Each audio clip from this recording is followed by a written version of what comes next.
na nilalang ay si Tambaloslos. Nanaba na lang ng nanaba sa pagnanakaw. Talagang masasabi mo na kilala ko siya. Kilala ko sila ng asawa niya. Hindi ko pumatanggap na ang sinuportahan ko ay isang magnanakaw. Aray! Aray ko po! Talagang magnanakaw! Hindi ko po matanggap na ang sinuportahan ko ay isang sinungaling. Aray! Sabi mo, adik!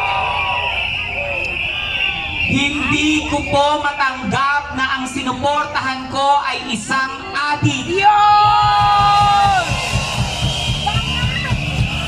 Naglipa na naman ngayon ang mga drug pushers sa iba't ibang lugar.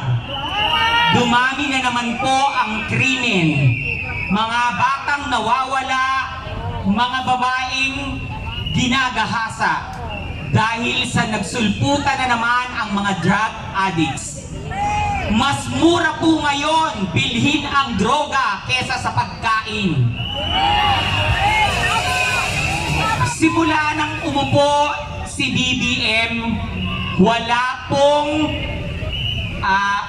tayong pangangailangan na bumaba. Pagkain, Huwag kayo umalis, bro. Okay lang, electricity, no tubig.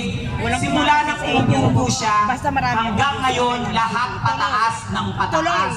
Pahirap ng pahirap ang mga Pilipino.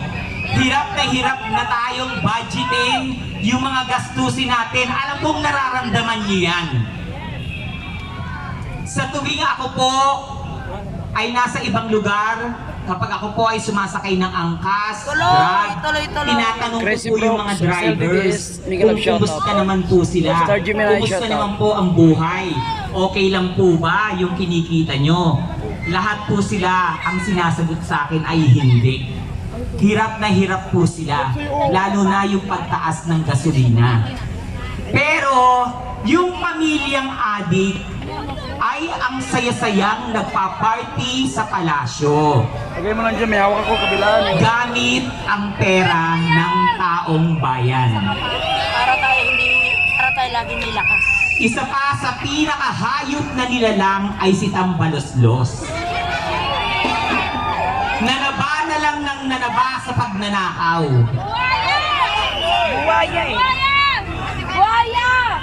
Napakabuwaya. Buwaya! Mula magpipinsan, mula sa mga Marcos, pati Romualdez, lahat sila buwaya. Tama! Mga sakim sa pera. Kung hindi po tayo lalabas at lalaban, kawawa naman po yung mga anak natin, yung mga magiging anak ng anak natin, dahil lulubog ang Pilipinas kung hindi po tayo lalaban at hindi natin mapapatalsik sa pwesto ang bangag na presidenteng si Ferdinand Marcos Jr. Malala, napakalala ng taong ito.